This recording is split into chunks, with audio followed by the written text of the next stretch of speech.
Hello and welcome to Therapy Chat. I'm your host, Dr. Dawn Parks, and today I have with me Christine DesLauriers, licensed social worker and addiction specialist. Hi, Christine. Hi, Dawn. Thank you for having me. Today we're going to be talking about anxiety. Very prevalent. In fact, if we look at our graphic about anxiety, we can see that about 40 million adults in the U.S., age 18 and older, experience anxiety and panic attacks at least once in their lifetime. Anxiety disorders, although really, really uncomfortable, challenging, difficult to deal with, are actually very treatable. Another interesting fact is that people with anxiety disorder are 3 to 5 times more likely to present at the doctors and 6 times more likely to be hospitalized for psychiatric disorders than those who don't suffer from anxiety disorders. And there's a lot of risk factors associated with the development of anxiety disorders. It could be genetics could be a component, environment can be a component, chemistry, brain chemistry, and personality, and just life events. As we talked about last session, the impact of stress in our life could easily trigger a person to have panic attacks, anxiety attacks. Christine, do you have many clients that you see who present with anxiety? Yes, I would say that probably one of the number one issues that brings people to mental health treatment is anxiety and sometimes panic as well. It's probably one of the most prevalent issues that everybody suffers from on some level. Often there's different types of anxiety. People may have social phobias, social anxiety. There's also a generalized anxiety. And what you see in children sometimes is separation anxiety. So there's different categories of anxiety, and there is oftentimes a genetic factor. You will see it in families. High anxiety tends to run in families. And I also think it's important for people when they come in with any kind of anxiety disorder to get a physical checkup as well, because there are sometimes underlying conditions like a heart ailment, thyroid problems, even cancers that can change the body chemistry, that can often trigger potentially anxiety in people that may not have really suffered that much from it earlier in their lives. Yeah. And, a thyroid panel screening could be relatively easily done. Doesn't take a lot of time to get feedback results on that. A lot of times when I see clients, they often don't recognize that it's anxiety or that they're having an anxiety attack. What would you say are some of the more common ways a client will present with anxiety? Often they come in feeling that they're having panic attacks. That's a big one. They'll have heart palpitations, shortness of breath, sweating. Sometimes it's stomach issues. All of those are symptoms, and they'll come in and it will sometimes escalate to a panic attack where they feel they can't function and they can't maybe go into a store or leave the house, and then it almost becomes perhaps a social phobia develops as a result of that. It can also be triggered too by traumatic events, maybe grief of loss of something or a trauma that can set off sort of a hypervigilance in people where they may find themselves escalating in anxiety where they hadn't before. On our next graphic, we actually are looking at some of the signs that you've already mentioned, and there may be some other ones up there too. Perhaps some more common, typical symptoms, signs. The rapid pounding heart rate and a shortness of breath or tightness in the chest. A lot of times people will go to the hospital thinking that it may be a heart attack or cardiac problems. But it is a very common symptom. But as always, it's always important to get that checked out. As you said earlier, there's something called a mitral valve prolapse, which is very common. And your GP, your practitioner will be able to find that very, very easily. But for the most part, when those few things, the cardiovascular and the thyroid issues are ruled out, it's typically most frequently related to anxiety. Some other symptoms, trembling or shakiness, chills, or hot flashes. Often anxiety can just come out of the blue, which can be really scary because you don't expect it. And oftentimes a person will experience that panic attack when they feel that they were just sitting and watching a movie.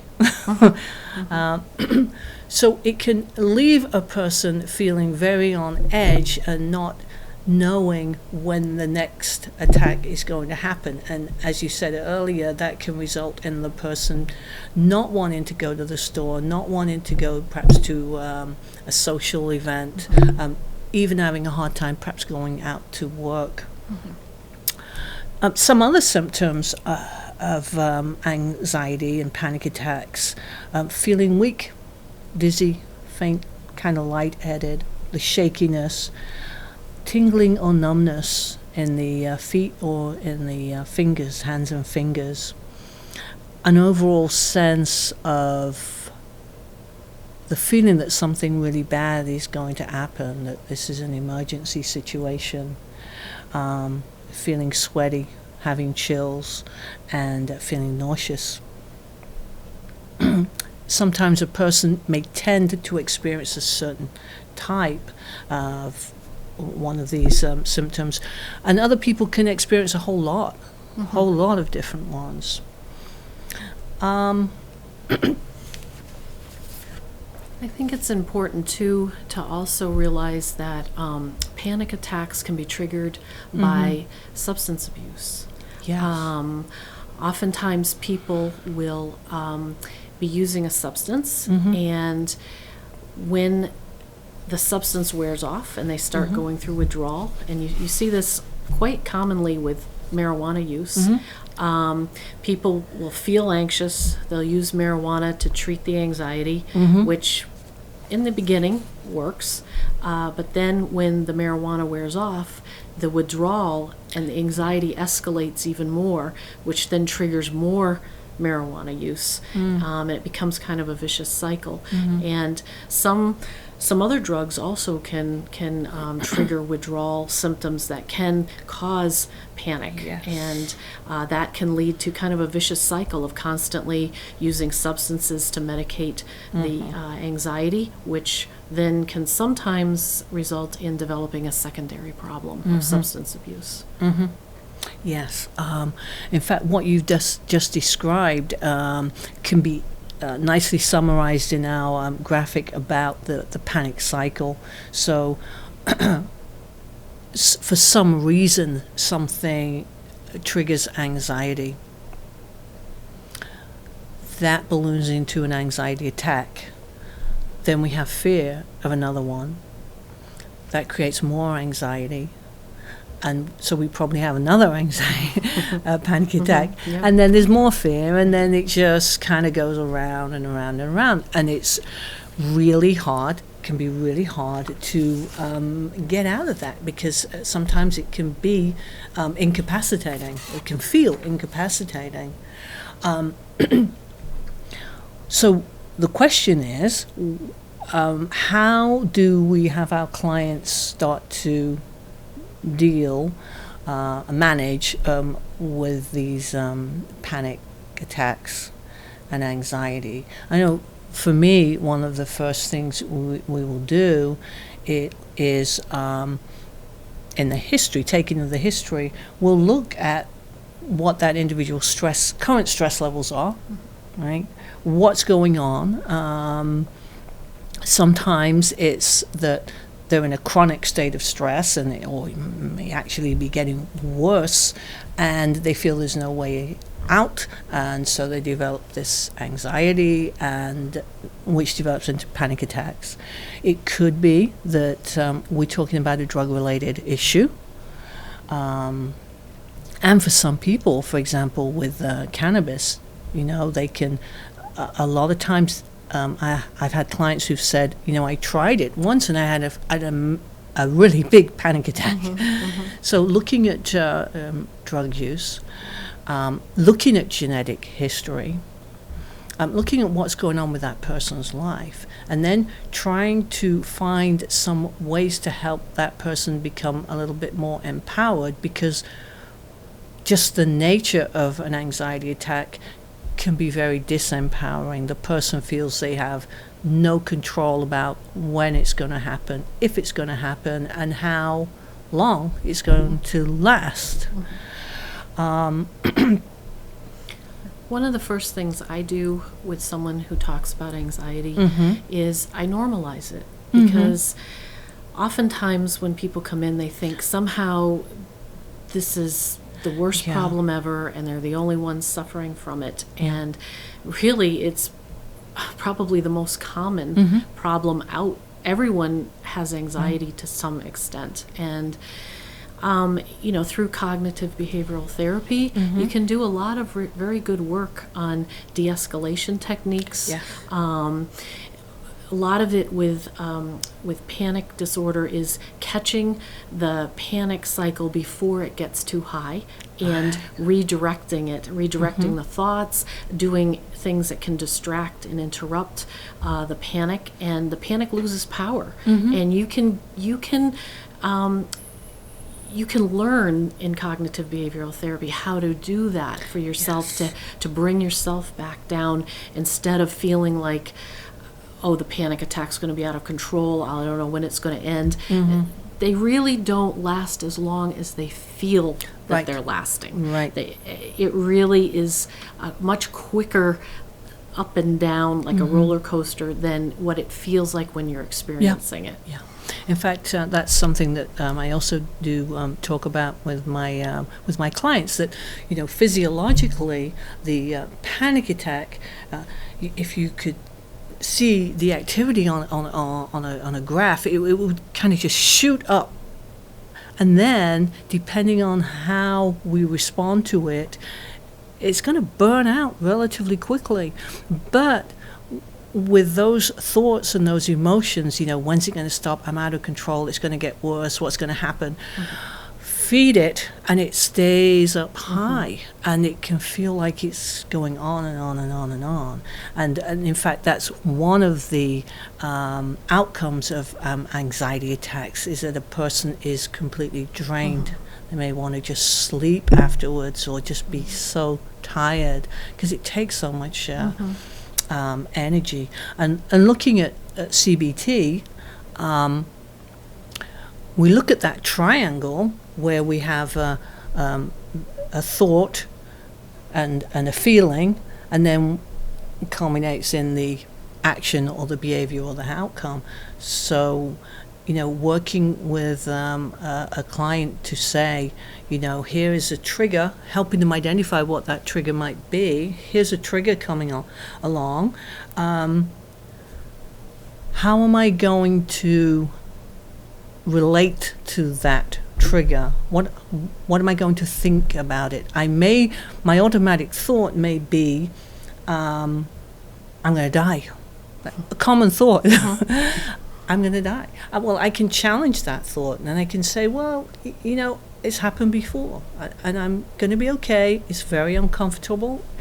It might last for a few minutes, but when I can challenge that thought, the strength and the severity of the panic attack can be affected as well. I also encourage people, and not everybody can do this, but I do encourage them to openly tell family and friends that, hey, I have anxiety or panic issues, and I may have a panic attack, and if you see me and I have to excuse myself for a minute, just understand. And even admitting that instead of keeping it a secret. I mean, I think a lot of the power of the panic and the anxiety is that it's shameful and you're keeping it a secret. If you're able to say that out loud, first of all, most everybody understands because they've got anxiety too. And second of all, you'll find that disempowers a lot of the panic, and people are very supportive and encouraging, and usually you can get through a situation if you're able to do something like that. Right. So part of that too, as we talked about when we talked about early recovery and that functional behavioral analysis, we do the same with a panic attack. We start to identify, well, what was I doing when that happened? What was I doing 10 minutes or an hour before that happened? So we can often start to see some patterns, So keeping a log, an activity log for a few weeks, we can start to see, that tends to happen here. It tends to happen when I'm doing this or thinking about this. The other area that we focus on too is the emotional side of it. How am I responding? How am I dealing with those feelings and emotions?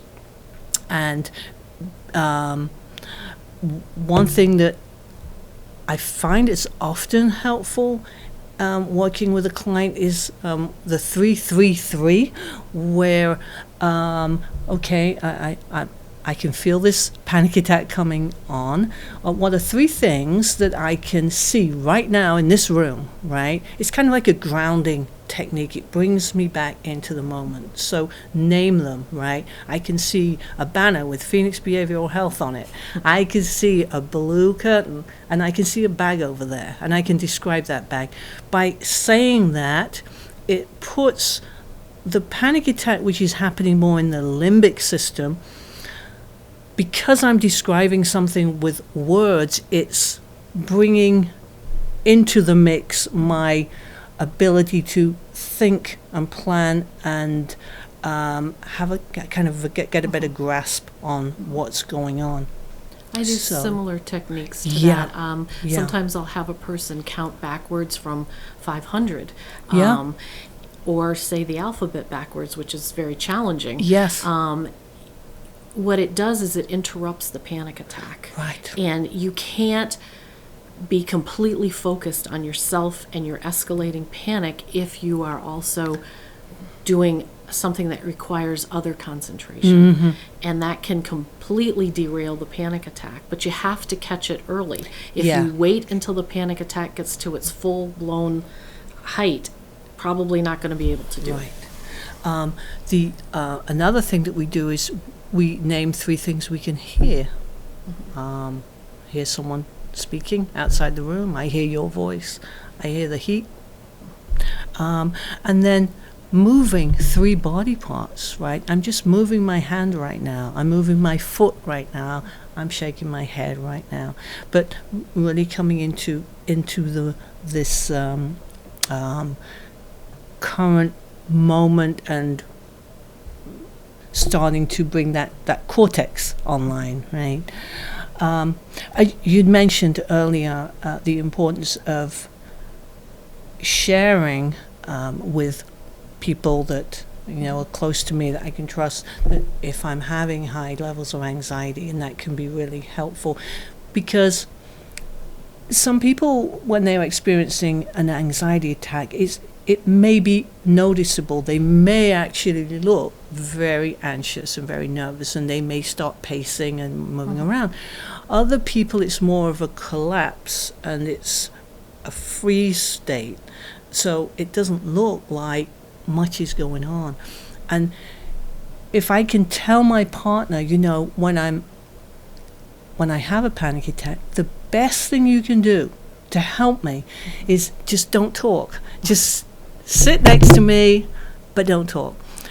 But for someone else, it may be, when I'm having a panic attack, you just need to be very directive to me, because I feel really shaky and disempowered. So if you say to me, go and sit down and just relax and do your breathing, that helps me go through it. The importance of that is that the partner or the family member can be helpful. They know what to do, rather than saying, oh, this person I care about, I know they're struggling with this, and I don't know how to help them. And I think, too, if you can challenge yourself and get through a panic attack, they become less, right, because you sort of master them as time goes on. That doesn't mean that you never have one again, but you are able to tell yourself, you know what, it's not going to keep me from going to this event. I know that if I have one, I'll be able to handle it. And even if I have to take a time out for 5 minutes and walk into the bathroom or walk outside, I can do that and regroup and go back to the event, and rather than, nope, I got to stay home and not go to any of these functions. So it's kind of empowering as you learn the techniques and you learn that you can handle these and you can get through them. That's really important. A lot of people have panic attacks in grocery stores. The evidence is the empty, abandoned carts. So, typically what you see is a person will say, I was in the store and I was shopping, and all of a sudden I had this increased heart rate, and I felt really shaky, and I felt like I needed to go to the hospital. And I'll say, what did you do? And they'll say, I just ran out of the store, right? It's understandable, but the issue is that I've reinforced that signal that my part of my brain is giving me. That part of my brain is saying, something really bad's going to happen, get out fast. And I'm saying, okay, thanks for telling me. So next time that little voice is going to say, perhaps you shouldn't even go in the store, because it might happen. So you say, oh, I won't go. So my world becomes smaller and smaller because everything is being, abandoned. So if I can say to myself, I feel a panic attack, I have to be able to acknowledge it. I'm having a panic attack. It's okay. I've had one before. I'm just going to do a little bit of calm breathing or whatever it is I know that's going to help. And it's going to pass, because I know that a panic attack is time limited, right? So I'm just going to stay here. I feel very uncomfortable, but I'm going to stay here and let it subside. Now I've done the opposite, because that little trigger has said, I gave her the message and she didn't listen and she didn't run out. Perhaps I don't need to give that message. Perhaps it's not a dangerous situation. I also think there's some people who I've worked with that have chronic pain, and I just wanted to bring that up briefly, that they will often have anxiety or panic attacks anticipating a bad event of their chronic pain, and cognitive behavioral therapy can help them understand that and how to help them manage that as well. Again, so it's like with the CBT, we're looking at there's a trigger, and we have a response, a thought, a feeling, right, and then an outcome. So going back to the store, the trigger could have been something that happened in the store. Perhaps I had a panic attack there last time, right? And my thought is, I'm going to die. I've got to get out. My emotion is, I'm just overwhelmed, right? And fear, right? And the action is, I leave the store. So in therapy, we learn to recognize that trigger. Here's a trigger. I feel like I'm going to die, but I know that I've survived this before. I know it's time limited. I know I can get through this. So my level of fear is going to be a lot lower. So the outcome is I just wait for a minute or two and I continue with what I was doing. Mm-hmm. Right? And so I start to extinguish that trigger. And I know there is also a part of treatment that also involves, for some people, medications, and medications can be great, but they are meant to be used in conjunction with therapy, right? And hopefully, if done the right way, the use of the medication is not for a lifetime. It's for a little while I'm building up those other skills that I'm learning. Yes, definitely. So it looks like we're coming to the end of today's episode. For our viewers, if you have any comments or if you have any questions or concerns about what we've talked about today, please give us a call at 508-623-3931. You can also contact us at phoenixinfo.online. And next week, this will be our 6th session next week. We're going to be taking some time to answer some of the questions that you've been sending in to us. We've had quite a few comments and questions about specific issues, so we're going to take that time to discuss those issues, perhaps question and answer type of session. So if you have anything else that you would like us to cover, any questions at all, you can contact us by phone or at Phoenix Info Online. Anything you'd like to say before we close? No? Thank you for having me again here. Thank you. You're very welcome. And thank you for joining us. And we look forward to next week's session. Thank you.